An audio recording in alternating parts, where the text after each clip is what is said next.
FTV.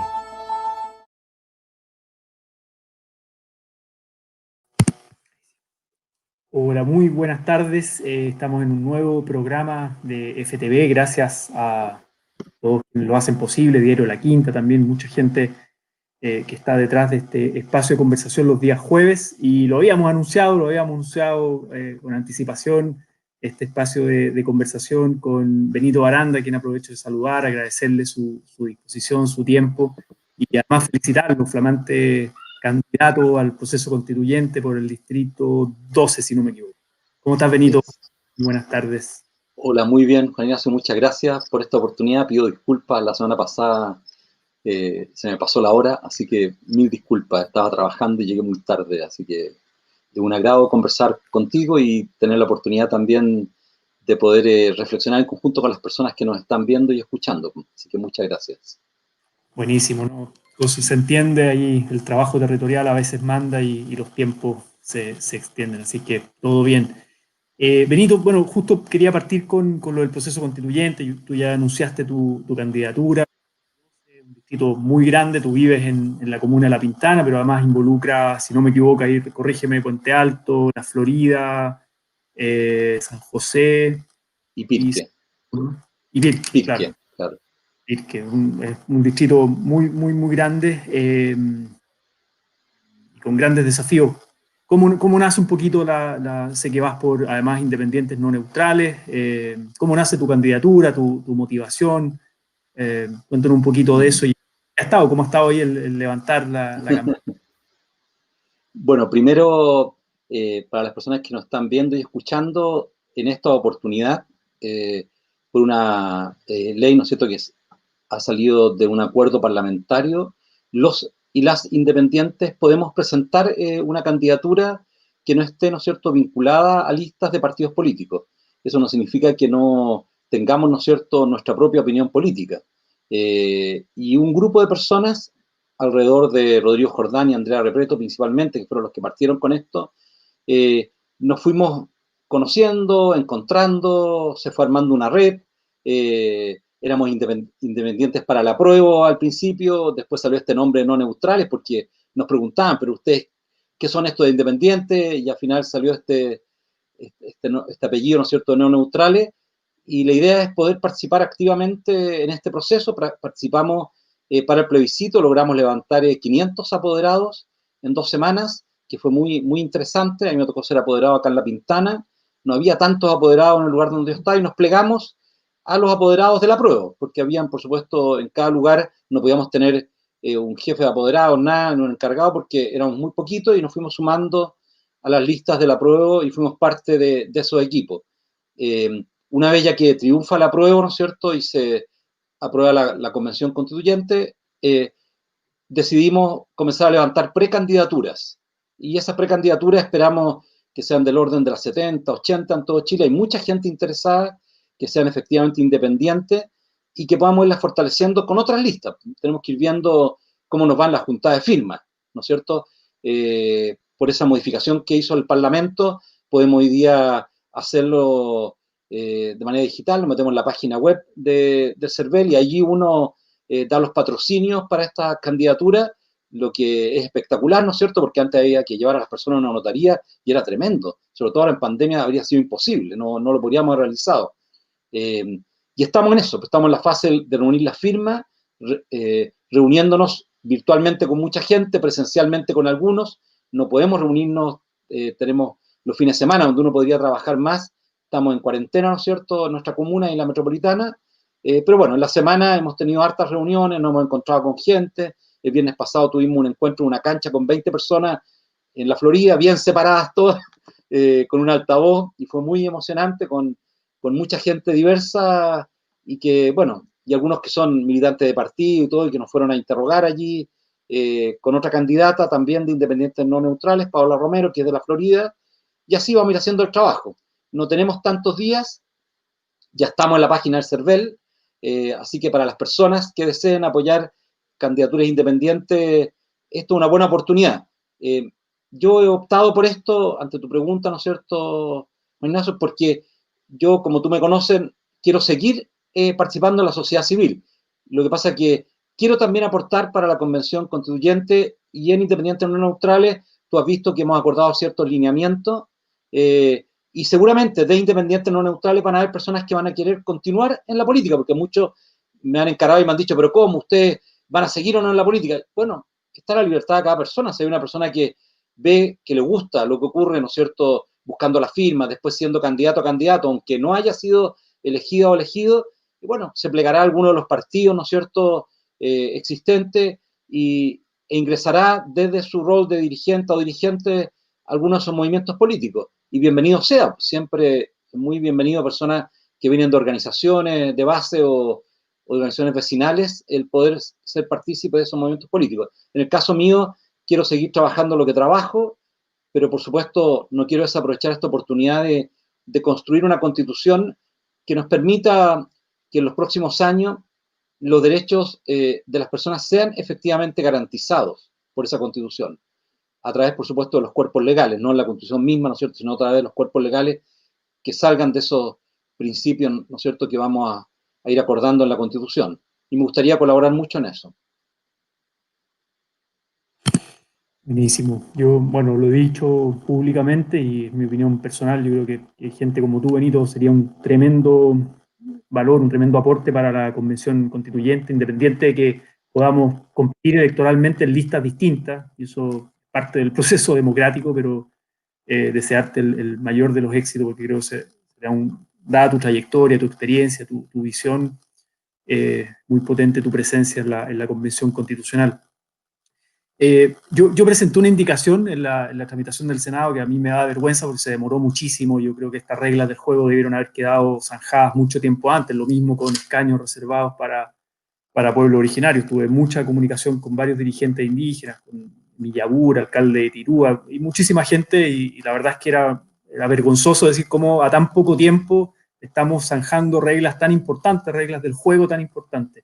Yo presenté una indicación y perdí 5-0 en la Comisión de Constitución para que justamente independientes pudieran pactar con las listas de partidos cuando hay ideas similares. En el fondo yo miro el decálogo, digamos, de principios, de ideas que presenta Independientes No Neutrales, y en muchas cosas hay similitudes con las nuestras y así con otros referentes políticos. Entonces, bueno, eso no se zanjó y yo percibí, y ahí te quería preguntar también tu visión, la visión de ustedes desde la sociedad civil, que lo han conversado mucho, de los partidos a veces como no sé si de cierta desconfianza o de temor a la dispersión, a perder control, a que sean desbordados, digamos, por el mundo independiente, al desfonde también de que la gente no va a votar más por los independientes y no por los militantes. ¿Cómo ves tú esa relación compleja, digamos, en el escenario actual de Chile entre el mundo político, institucional, y el mundo de la sociedad civil, independiente? Bueno, yo creo que hay una desconfianza en todos los procesos democráticos. Se nota ahora que estamos recolectando firmas, por ejemplo, lo difícil que es que la gente confíe en nosotros que no somos independientes, pero ya estamos involucrados en una carrera política porque estamos postulando una convención. Y la convención, por supuesto, es un espacio político, no un espacio deportivo ni cultural. También, bueno, un poco cultural, pero es político probablemente tal. Y ahí es un camino que hay que recorrer. Y nosotros lo recorremos, entendiendo que tenemos poco tiempo, pero no nos quejamos de eso. Nos hubiese gustado, por supuesto, como tú bien señalas, tener mayor cantidad de tiempo, pero bueno, no lo tuvimos. Hay que aprovechar esta oportunidad. La convención tiene ya dos elementos que son espectaculares. El primero es la paridad, ¿no es cierto?, que es realmente espectacular. Yo creo que es un cambio muy grande en lo que viene para Chile. Y lo segundo es la inclusión de los pueblos originarios, que me parece también espectacular. A lo mejor yo soy de los que hubiese aspirado a más, pero bueno, pero eso fue así, se zanjó, y en democracia, ¿no es cierto?, hay que llegar a acuerdos, hay que ceder. A ti te ha tocado, ¿no es cierto?, en el trabajo hacerlo muchas veces. Me hubiese gustado lo de los pactos también, pero hace tiempo que ya no hablo de eso porque entendí que no había suficiente apoyo para ello. Yo creo que los partidos tienen temor de que personas independientes comiencen en los territorios a tener cierta relevancia. Muchas de estas personas ya la tienen. Algunas personas de este territorio, que es el Distrito 12, tienen relevancia en sus juntas de vecinos, en las uniones comunales, pero yo lo que he señalado cuando me han preguntado parlamentarias y parlamentarios, le he dicho, esta es una gran oportunidad porque muchas de esas personas pueden pasar a ser parte después de los mismos partidos de ustedes. O sea, se pueden integrar porque le pueden tomar el gusto a poder dialogar con la comunidad, abrirse a un territorio más grande. Y si tenemos mayor cantidad de gente incluida, bueno, la riqueza también de los partidos, la riqueza de la democracia es mayor. Yo no le tengo temor a eso, no le tengo temor inclusive se ha hablado de la dispersión de votos. Yo no sé si vamos a cargar tantísimos votos y hacer algo tan espectacular. Habrá que verlo, ¿no es cierto?, en abril, primero, por supuesto, en enero, si logramos inscribir las candidaturas. Inscribir las candidaturas ya es un trabajo, y a pesar de que se redujo la cantidad de firmas, bueno, a mí me corresponde reunir 770 firmas, ¿ya? Y 770 firmas hay que reunirlas, o sea, las personas tienen que ingresar con su clave única, bueno, y ustedes lo saben eso porque lo tuvieron que hacer para poder hacer los registros de las personas en los propios partidos de ustedes. Entonces, es un trabajo importante y que hay que salir al territorio, conversar con las personas, decir por qué es importante que tengan el patrocinio y no necesariamente, ¿no es cierto?, que después voten por ti, a lo mejor en la lista después les va a interesar a otra persona, pero ahora hay que tener el patrocinio para que tú puedas acceder y que no sean militantes. Bueno, la gran mayoría de las personas no lo son, pero hay algunos que lo fueron en el pasado, que no renunciaron y se dan cuenta ahora cuando ingresan a la página del CERVEL que lo siguen siendo, ¿ya? Algunas de las personas con las cuales uno se ha topado. Pero creo que esta es una gran oportunidad. A mí nunca me había tocado participar en tantos diálogos acerca de la Constitución. Yo creo que es la mayor educación cívica que ha tenido Chile en los últimos 100 años. O sea, yo nunca me había tocado escuchar a tanta gente, participar de tantos diálogos. Yo no soy jurista, soy sociólogo y psicólogo, pero he aprendido muchísimo, aprendí mucho en todos los diálogos que se hicieron con los encuentros locales autoconvocados en el proceso anterior, del gobierno anterior, que me tocó ser parte del Consejo de Observadores, y yo creo que todo ese aprendizaje, bueno, demuestra que las personas en Chile desean participar, desean ser parte de las transformaciones sociales que vienen. Y yo creo que eso es lo que tenemos que estimular. Y vamos a tener mayor adhesión a la Constitución mientras mayor participación tengamos en el proceso las personas. Así es. Quería preguntar, dos preguntas en una, digamos, pero una es, algo hablaste de la construcción de acuerdos, hay que ceder, la misma norma de la Convención requiere que cada artículo que quede en la Convención, en la nueva Constitución con hoja en blanco es por 2/3, los 2/3 de la Asamblea, digamos, de la Convención Constituyente. El 11 de abril se va a elegir y ahí veremos la composición, cómo quedará la composición final, pero será por 2/3 cada norma, cada artículo que se acuerde, ¿no? Y eso implica construcción de acuerdos amplios. Y en ese sentido, preguntarte cómo ves en el fondo, en el escenario actual, con todas las listas que puede haber desde la derecha, de la oposición, se está configurando dos grandes listas, de la centroizquierda, el Frente Amplio, el Partido Comunista y los independientes. Independientes, ustedes son una expresión de los independientes. Una, claro. Pero hay otras, yo acá en Valparaíso veo que surgen de los cabildos territoriales, en el fondo, que están armando también listas de movimientos sociales, en el fondo, y esa es otra expresión. No sé también si en todo Chile, en algunos distritos podrán parar, en otros no, etcétera. Pero va a haber una configuración de lista. Entonces, ¿cómo ves ese escenario de la construcción de acuerdos de 2/3, ¿no?, amplios para la nueva Constitución? Y vinculado a aquello, y también en tu oficio, ¿no?, de psicólogo, si ves que el proceso constituyente puede ser también terapéutico para las heridas, los dolores, el conflicto en Chile del último tiempo, el estallido social, todo lo que ha ocurrido en nuestro país, ¿no? ¿Cómo ves esa posibilidad? Bueno, en relación a lo primero que son los 2/3, esto ha aparecido en todos los diálogos que hemos tenido, también en nuestras propias reuniones distritales, ¿ya? La tuvimos ayer, la reunión distrital, de todo el grupo que nos hemos movilizado acá en el distrito, y hay personas que vienen de distintos partidos, que renunciaron a sus partidos en algún momento, fueron miembros de partidos cuando retornó la democracia, después renunciaron a ellos, algunos se desilusionaron, algunas de ellas o de ellos, y la verdad que nuestro distrito tiene una característica bien especial, porque es un distrito muy populoso y las dos comunas más populosas están en manos de la derecha. Entonces, pero claro, de una derecha también bien especial, porque una derecha que iba por el apruebo, ¿ya? Ambos alcaldes iban por el apruebo, ¿ya? Y entonces es un distrito bien especial. En nuestra comuna, por lo menos en La Pintana, el porcentaje de personas que votó es bajo en esa elección alcaldicia, ¿no es cierto? Me parece que fue el 37%, en el plebiscito fue más del 50, 53, si mal no recuerdo, y se repartieron harto los votos. Entonces, la alcaldesa acá, que no es de la derecha, la verdad es que sacó un porcentaje de votos inferior al 30% y tuvo atrasito una persona de la derecha que sacó unos 4 puntos menos, y después tuvo uno o dos independientes que también sacaron muchos votos, muchos dentro de las pocas personas que votamos, un 37% nomás de la comuna. Entonces, la configuración también de las personas que votan acá es especial.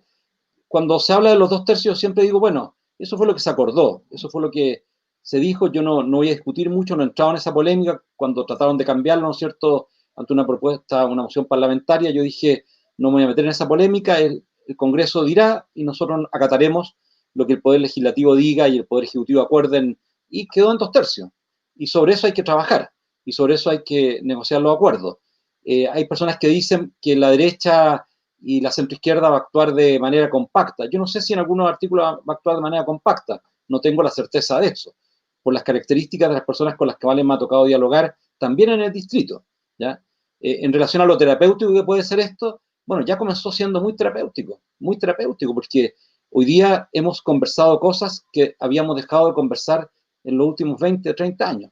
Tú sabes que yo trabajo en la Plaza Italia y en los últimos 10 años yo creo que por lo menos unas 15 manifestaciones multitudinarias. Claro, no tan grande como la de la semana después del estallido, pero gigantescas las manifestaciones. O sea, era mucha gente.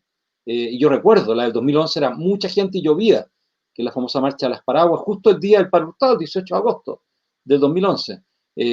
Entonces yo decía, si tanto se ha marchado y las personas no han encontrado respuestas o no han encontrado las respuestas que esperaban, bueno, el cúmulo de frustraciones que hay es tan grande que esto abre una válvula para comenzar a enfrentar esas frustraciones. Y si lo hacemos relativamente bien, enfrentando esas frustraciones, no hoy día, porque esto va a ser un proceso largo, ¿no es cierto?, seguramente desde el punto de vista terapéutico, de recomponer los vínculos entre nosotros. Pero ya esto ocurrió que en medio de la pandemia, bueno, se armaron un montón de organizaciones que no existían. En nuestra comuna se armaron un montón de ollas comunes. Las personas salieron a visitar a los otros a las casas. Lorena, mi esposa, acaba de llegar porque va los jueves a trabajar en unas ollas comunes y visitan 200 familias donde llevan los alimentos de personas que están postradas, y los vecinos dicen, no sabíamos que pasaba esto en nuestra población, no conocíamos a esas familias. Entonces, esto no es ricos contra pobres, clase media contra rico y contra pobre, no es eso. Es que en mi territorio yo no conozco a mis vecinas, a mis vecinos. Y si yo me vuelvo a revincular con esas personas, vuelvo a conocerlo, a reconocerlo, y establecemos una buena vida comunitaria, bueno, las modificaciones que vamos a lograr en la sanación dentro del territorio son muy grandes. Claro, quizá el único lunar que nos ha costado mucho enfrentar y que hemos tenido mucha dificultad y que genera muchísima inestabilidad en nuestros territorios, por lo menos, son las bandas narcocriminales. Eso nos ha generado un daño muy grande, ¿ya? Eso, claro, es difícil sanarlo. Y hay que hacer una acción adicionalmente policial, hay que hacer muchas otras acciones y cambiar la política de vivienda, porque mientras existan guetos donde el Estado tenga baja presencia, bueno, en esos guetos se van a ir a refugiar estas bandas. Van a encontrar, ¿no es cierto?, un espacio donde poder gobernar, armar un Estado paralelo. Yo pondría ese paréntesis porque creo que lo sanador que puede ser este proceso implica también iniciar a partir de este proceso otros procesos de transformación de las relaciones que establecemos entre nosotros y es reconfigurar nuestras propias ciudades. Muy de acuerdo. Benito, sobre el contexto actual de pandemia, bueno, tu larga experiencia, ¿no?, trabajando en los territorios, trabajando en contextos de pobreza, exclusión social, en el Hogar de Cristo, América Solidaria, no solo Chile, también mirando, conociendo la realidad de América Latina. ¿Cómo ves el escenario de la pandemia y la precarización de la vida, el aumento de la pobreza, el desempleo, las desigualdades también, un poco el escenario actual, pandemia y la mirada social, digamos? Bueno, no solo en Chile, pero partiendo por Chile, ¿no es cierto? Eh, la pandemia en el caso de Chile se sumó a una gran movilización social provocada por el estallido, pero después con esa masiva movilización donde una amplia diversidad de personas se juntó con con aspiraciones distintas, pero con algo que está por debajo de todo esto y que recorre toda América, y que es este sentimiento de injusticia, de maltrato, de desigualdad, ¿no es cierto?, que nos atraviesa, que el texto del PNUD Desiguales, ¿no es cierto?, lo demuestra con tanta fuerza, que nos dice cómo nos tratamos entre nosotros, que la desigualdad que más duele es que yo trate al otro como alguien diferente, producto de su clase social, de que es mujer, de que tiene alguna discapacidad, de que proviene de un pueblo originario. Eso nos ha costado mucho transformarlo. Y la pandemia acentuó las desigualdades, las acentuó.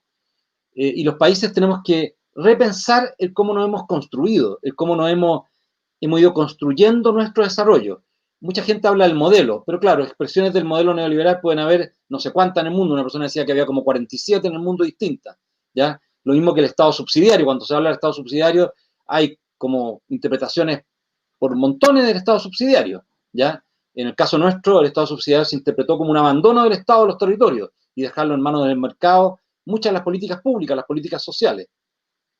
En el caso de otros países, el Estado subsidiario está muy vinculado a un Estado solidario, que justamente cede espacio a que otros actores ingresen siempre y cuando no generen asimetrías, no exacerben la asimetría, ¿ya?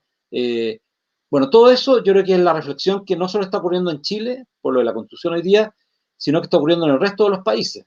Y el resto de los países lo tiene que repensar. Yo creo que tienen que repensar. No va a haber mayor producción de riqueza si no hay un esfuerzo profundo, con convicción, o sea, convencido, las personas de la ampliación, ¿no es cierto?, del ejercicio de los derechos de los ciudadanos, lo que se habla en economía a lo mejor de las oportunidades.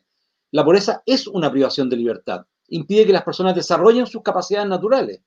Y si es una privación de libertad, bueno, lo que tenemos que hacer es ampliar esa libertad, porque si no la ampliamos, inclusive el desarrollo que hoy día tenemos, inclusive a lo mejor el crecimiento que vamos a tener en el futuro, bueno, va a ser muy frágil. Pueden ir abajo de manera muy fuerte. Cuando Chile saca la mediana de ingresos una semana atrás, unos meses atrás por el INE, bueno, la mediana de ingresos de Chile es 400.000 pesos. O sea, en el mundo es un poco menos, pero pongámosle $500, un poco menos de $500 hoy día por el cambio del día de hoy. Y tú dices, ¿con eso se puede vivir mensualmente? No se puede vivir mensualmente. Entonces hay que repensar eso. Las desigualdades salariales son gigantescas. Bueno, ahora hay un movimiento fuerte, ¿no es cierto? El otro día me metí a la página web de ellos y ya han reclutado más de 600 empresas que pretende bajar la desigualdad salarial, ¿no es cierto?, que es de promedio 30 o 20 y tantas veces, bajarla 10 veces. O sea, que el salario más bajo de una empresa, o el más alto, no sea 10 veces superior al más bajo. Que ya es una vergüenza, yo siento que es una brutalidad, ¿ya? En el caso de Chile llegamos en un momento a 43, en la máxima expresión, a 30 y tantos de promedio, ¿ya? La desigualdad también de género, ahora que nuevamente el índice de desarrollo humano en relación a Chile nos vuelve a demostrar, nos dice, sí, Chile no está mal en el índice de desarrollo humano, encabeza Latinoamérica, Caribe, pero está pésimo en el índice, ¿no es cierto?, de igualdad de género. Sigue estando muy mal. Bueno, esa reflexión en el continente la tenemos que hacer más profunda. Creo que la generación que tiene más de 50, mi generación o más de 60 años, nos cuesta mucho hacer esa reflexión. A mí no me cuesta tanto, pero en las conversaciones que tengo cuesta mucho. Las personas menores de 50 la están haciendo más profundamente. De hecho, yo pongo ejemplo muy seguido que en mi generación la mayor cantidad de las personas asociaba a la pobreza a la flojera de la gente, o a los vicios. Tu generación o los menores que tú asocian la pobreza a la injusticia social y a la falta de oportunidades. Es un cambio muy grande. Esos son los cambios culturales que tenemos que inspirar en todo el continente, no solamente en Chile. Y por eso América Solidaria busca involucrar muchos profesionales jóvenes provenientes de distintos estratos sociales en territorios de extrema pobreza para que entiendan que si ellas no modifican sus vínculos con esas comunidades, no va a haber el cambio cultural que esperamos. He recordado en este tiempo, ¿no es cierto?, con la pandemia y con la crisis del año pasado, esa famosa frase de Paulo Freire cuando habla de la cultura del silencio, cuando se decía que los otros eran incultos. Y él decía, no es una incultura, es que estas personas han sido oprimidas y se les ha impedido vivir su propia cultura. Pienso en los pueblos originarios, pero también en muchas comunidades periféricas, ¿no es cierto?, de nuestra ciudad, de nuestro país. es la cultura del silencio, decía él, ¿ya? Bueno, tenemos que ir trabajando eso, pero trabajándolo desde el reconocimiento de la dignidad de cada uno, también en nuestras comunidades. Eso es un cambio difícil, porque en general en América Latina, cuando tú asciendes socialmente, desde el punto de vista, perdón, económico, miras en menos a las personas de donde tú provienes. Y eso le ocurre a la gran mayoría de las personas. No tengo aquí los porcentajes, pero supera el 50%. Aquí en La Pintana se dice, no hay peor capataz que el que viene de la misma población. Ascendiste socialmente y por supuesto que trataste mal a los demás. Y por eso mucha gente se mete en las bandas narcocriminales y jóvenes porque quieren ascender desde el punto de vista económico, figurar desde el punto de vista económico, mostrar los bienes a los otros. En Perú una vez escuché una frase que decía, más vale vivir 5 años como rey que toda la vida como buey, en relación a que en esos 5 años tú podías, no sé, traficar droga, producir droga, y después iba a la cárcel, pero viviste 5 años como rey. Lo que es dramático, ¿no es cierto? Porque al final no lograste construir un proyecto de vida que proviera de dignidad a tu propia existencia y dignidad a los demás. Y yo creo que eso hay que trabajarlo en el continente, tenemos que profundizarlo. Por eso yo peleo tanto, tú que me conoces, ¿no es cierto?, por fortalecer la sociedad civil, porque si tenemos una sociedad civil inmadura, siempre la sociedad civil va a estar culpando al mundo político o al mundo empresarial de lo que ocurre. Mientras que si tuviésemos una sociedad civil más madura, lo que estaría es siendo un muy buen interlocutor del mundo político y del mundo, ¿no es cierto?, empresarial, para ir equilibrando la manera en que nos estamos desarrollando, para que el desarrollo sea un proceso de humanización y no de deshumanización. Entonces, tenemos que fortalecer mucho más esta sociedad civil. Muy, muy de acuerdo también, ese es una gran desafío, una gran agenda. Me acordaba mientras hablabas bueno, algunos autores que están proponiendo cosas interesantes también en el mundo, porque estamos en una escala global, ¿no? Stig Andersen, yo te he escuchado Claro. también hablar de repensar los regímenes de bienestar, claro, una reflexión desde Europa, desde el norte de Europa probablemente, que a veces pueden haber ciertas diferencias con las realidades de América Latina, pero también acá vemos que la CEPAL, por ejemplo, está haciendo una serie de propuestas Claro. interesantes del nuevo pacto social post-pandemia, ¿no? Como un nuevo pacto fiscal a propósito de los impuestos, ¿no? Nuevas políticas sociales, universales, todo el tema de la sostenibilidad ecológica a propósito de la crisis climática, ecológica que vivimos. Un poquito esas reflexiones, Benito, como de Claro. pensando en cuestiones gruesas, estructurales, para el próximo ciclo que vivimos, no solo en Chile, sino que a nivel más global. Sí, qué bueno que tocaste lo de Spin Andersen, porque le tocó justo un diálogo con la Universidad de Chile y no pude estar en él, pero lo vi después, que estaba grabado, y me tocó trabajarlo fuertemente en mi tesis doctoral de sociología. Él, si bien viene del norte, recuerden que él trabaja en España, y es académico en España. Actualmente me parece que en Barcelona, en la Universidad de Barcelona, en la Autónoma. Y él lo que hace es un análisis de en qué sociedades eh, se construye un mayor bienestar a partir de los vínculos económicos, sociales y culturales que se van generando en esa sociedad. Y clasifica las sociedades. Y por supuesto le invita a repensarlas, pero no ha dejado de insistir en que este es el momento también de disminuir la mercantilización que tenemos dentro de la sociedad. En uno de los diálogos de los distritos nuestros, en el 11, donde participaron más de 100 personas cuando se lanzaron las candidaturas hace 2 días atrás, me tocó escuchar, me tenía que retirar, tenía un live similar a este, lo tuve que postergar, porque empezaron a presentarse las candidaturas de personas conocidas, de personas en sus áreas, ¿no es cierto?, bastante conocidas, y a mí me impactaba porque eran personas que no habían participado tampoco tan activamente en política en su historia, y todos hablaron de sacar el mercado de aquellos aspectos, de aquellas dimensiones de la política, ¿no es cierto?, donde el mercado genera mucho daño. Y se hablaba de la salud, se hablaba de la educación, y yo meditaba, estas personas no han leído a Spin Andersen. Estas personas son, no sé, un músico, una persona, ¿no es cierto?, que ha trabajado muchos años en los medios de comunicación o en agencias de comunicaciones, no sé, distintas personas, eh, pero que en su cabeza se dieron cuenta que algo pasó con la mercantilización que llevó a que todo se transformara, ¿no es cierto?, en un bien transable. Y ese bien transable al final fue haciendo que las asimetrías de origen que tenemos por donde nacemos, ni tú ni yo elegimos dónde nacer, ¿no es cierto? Ninguna persona elige dónde nacer. Por esas asimetrías de origen, al final el mercado terminó exacerbando esas asimetrías de origen. Hay gente que culpa al mercado. Yo digo, ¿pero por qué culpan al mercado?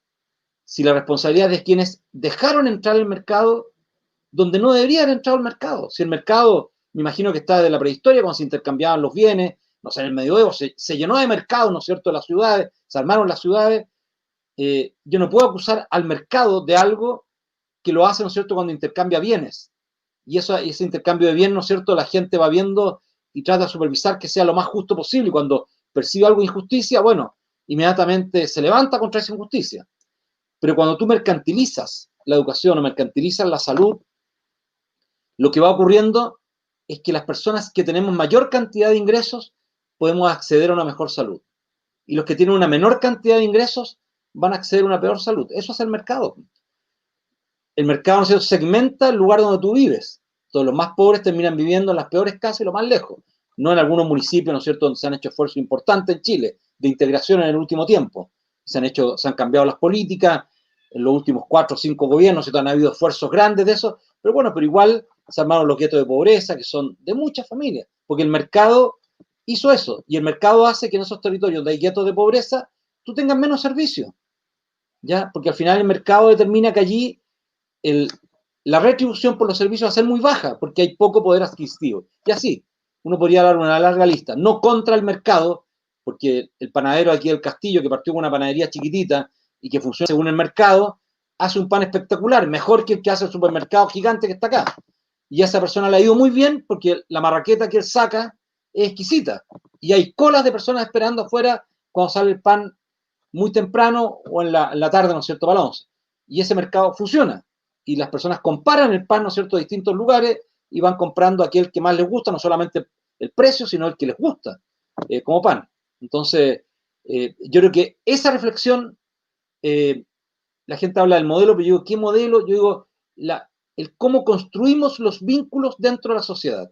Y la construcción de esos vínculos tiene que ser para que cada acción que realicemos, algo de lo que hacía Gandhi, nos permita humanizarnos más. Les permite a las personas tomar mayor control sobre su vida y su destino. Si tomamos malas decisiones, seguramente las personas van a ir perdiendo control sobre su vida y su destino. Que es mi queja, que tú me has escuchado y mucha gente me critica por las transferencias monetarias. Los gobiernos de manera populista muchas veces optan por transferencias monetarias. No en las catástrofes. Yo creo que una catástrofe como la pandemia requiere de muchas transferencias monetarias. Para eso las tenemos, ¿no es cierto? Y podemos generar. Pero en otro momento, cuando se generan bonos que se entregan en el invierno, que se entregan en la Navidad, yo digo, oye, pero ¿por qué no pagamos un buen salario? ¿Por qué no permitimos que esas personas puedan acceder a una excelente educación sus hijos? Y vamos un poco comprando voluntades y vamos armando un clientelismo. Y las personas comienzan a depender del Estado y comienzan a exigir bonos, transferencias, en periodos normales a veces que no tienen tanta dificultad. Lo que deberían exigir es mejores salarios. Deberían exigir, ¿no es cierto?, que la educación de los hijos sea de alta calidad. La salud, la atención de salud sea de alta calidad, que no tengan que invertir dinero extra en esa atención de salud.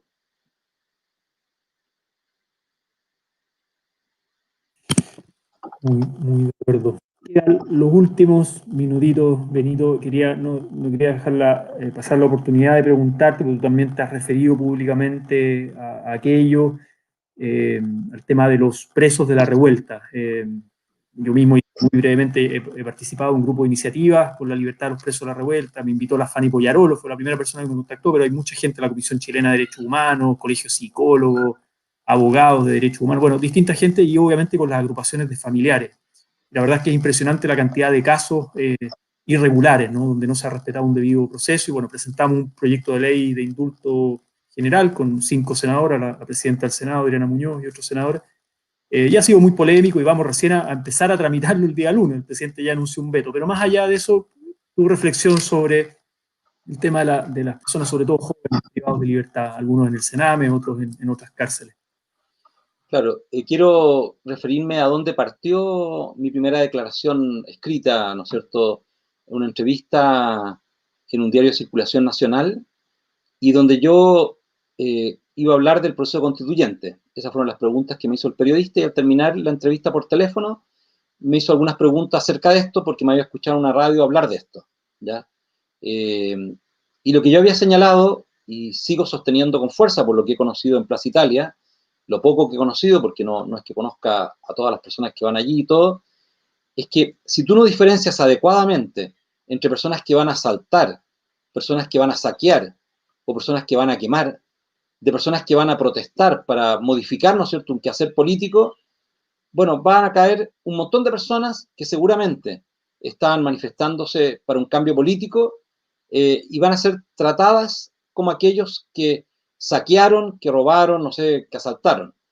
Y me baso en esto, en dos imágenes que me tocó ver justo antes de esa entrevista, que no las puso el periodista, por supuesto, ahí en el diario, pero yo le señalé, de unos jóvenes que armados asaltaron un estacionamiento mientras había manifestaciones en la Plaza Italia, lo asaltaron en el centro de Santiago y después esos mismos desalojaron una farmacia con arma en mano, no había nadie adentro y saquearon la farmacia. Y esas personas están libres, ¿ya? Esas personas no fueron detenidas. No sé si habrán sido identificadas, pero yo creo que no fueron detenidas. Y la segunda es la imagen de una persona que sí fue detenida, que mientras otros estaban protestando, iban con una galleta inclusive a desalojar locales. Y uno de ellos andaba con estos brazaletes de esa libertad vigilada, ¿no es cierto?, que al final lo detuvieron en su casa, en el centro de Santiago, esa persona, pero después mostraron al día siguiente imágenes donde una persona de la primera línea trataba de evitar el saqueo de un local y lo amenazaban las personas que estaban al lado.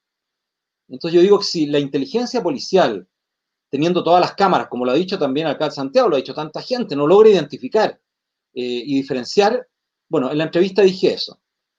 Pero posteriormente a la entrevista me llamaron, ¿no es cierto?, algunos de los familiares y uno de las agrupaciones de los familiares y me comenzaron a contar muchos de los casos que tú bien señalas ahora, que no tenemos tiempo para poder describirlo, de todos los procesos que han ocurrido.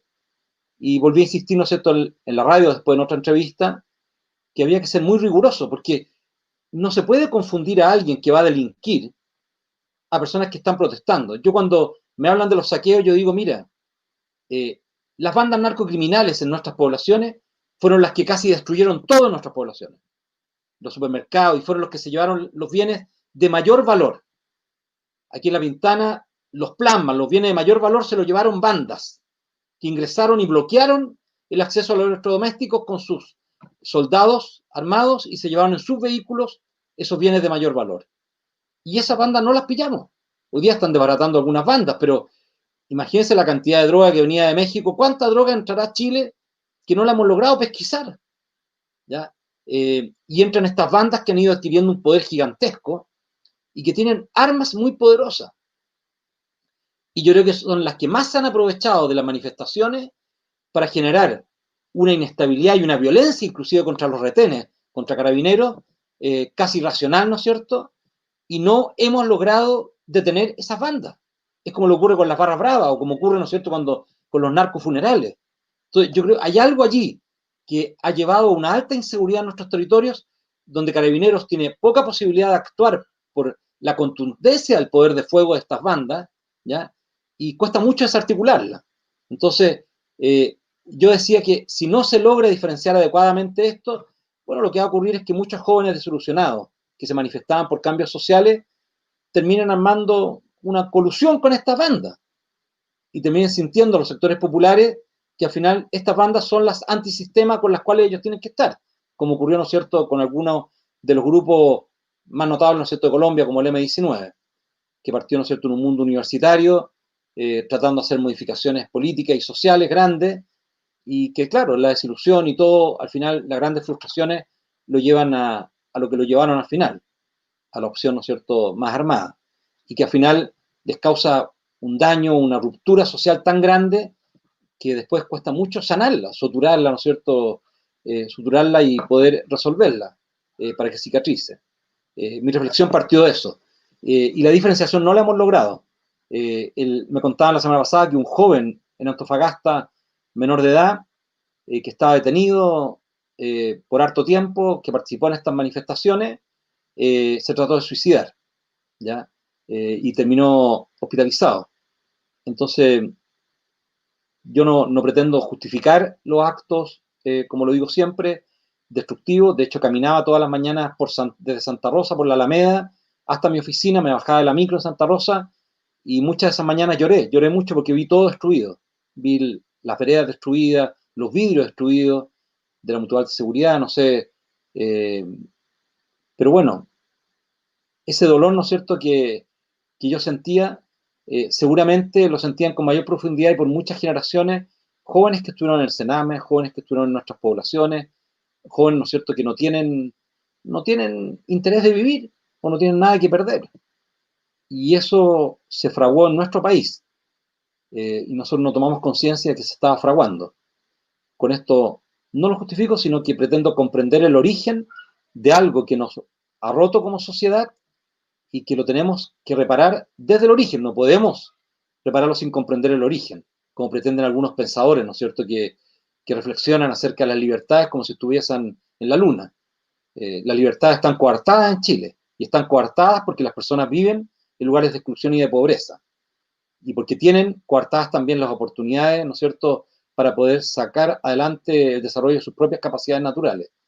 Entonces, eso afecta a la voluntad, como le afecta a la voluntad, ¿no es cierto?, a una persona que tiene un cargo alto y que debe limitar sus acciones a lo que el cargo le exige, ¿no es cierto? También afecta a su libertad. Bueno, también está afectada la libertad y la voluntad de las personas cuando provienen de lugares, ¿no es cierto?, de extrema pobreza, han tenido experiencias nefastas, de cariño y de preocupación desde la infancia, y el Estado no ha sabido suplir aquello que en ese territorio su familia no le supo dar, y que corresponde por justicia que lo entregue el Estado. Buenísimo. Muchas gracias, Benito, por tus reflexiones, por esta conversación. Seguramente quedan muchos, bueno, estamos en el final del tiempo y seguramente se quedaron muchos otros temas, pero bueno, habrá otra oportunidad. Darte tal vez el último momento de mensaje, no sé, para tu campaña, si es que hay alguna plataforma, reunir las firmas, cómo está ese proceso, y para ir cerrando el mensaje que quieras también para despedir. Bueno, para las personas que a lo mejor no votaron en el plebiscito o que aspiraban a votar por independiente, métanse en la página web de Independientes No Neutrales, van a poder ver las candidaturas que ya se han levantado. Son personas que a lo mejor algunos de ustedes van a reconocer en sus propias comunidades, y en el caso de esas candidaturas se pueden meter a la página web del CERVEL y ser patrocinantes de esas candidaturas, ¿ya? Para aquellos que viven en mi distrito, ¿no es cierto?, que es un distrito grande, el 12, o que conocen gente en el distrito 12, bueno, movilicen a esas personas para las candidaturas independientes. Mientras mayor riqueza tengamos en la convención, mejor constitución vamos a lograr construir colectivamente, y mayor adhesión va a tener esa constitución luego en el plebiscito de salida. Así que esa es la invitación. En la página del CERVEL, en patrocinante, y ahí pueden encontrar los nombres de esos independientes y mi nombre para los que están en este distrito o tienen familiares en este distrito. Muchas gracias, Juan Ignacio. Buenísimo, muy bien, Benito Baranda, todo el éxito en la campaña, tiempo duro ahí de Sí, campaña, pues. el proceso electoral previo bueno, primero el 11 de enero la inscripción de candidatura y después al 11 de abril la elección misma constituyente, que para mí es la más importante que vamos a tener por la trascendencia histórica y política para el nuevo ciclo y las próximas décadas en Chile. Eso estoy convencido de aquello. Así que, nada, el mayor de los Gracias. éxitos, mucho cariño. Un Muchas abrazo. gracias. Chao. Bien. Adiós. Chao, Chao. chao. Gracias. Nos vemos la próxima semana. Chao, chao. FTV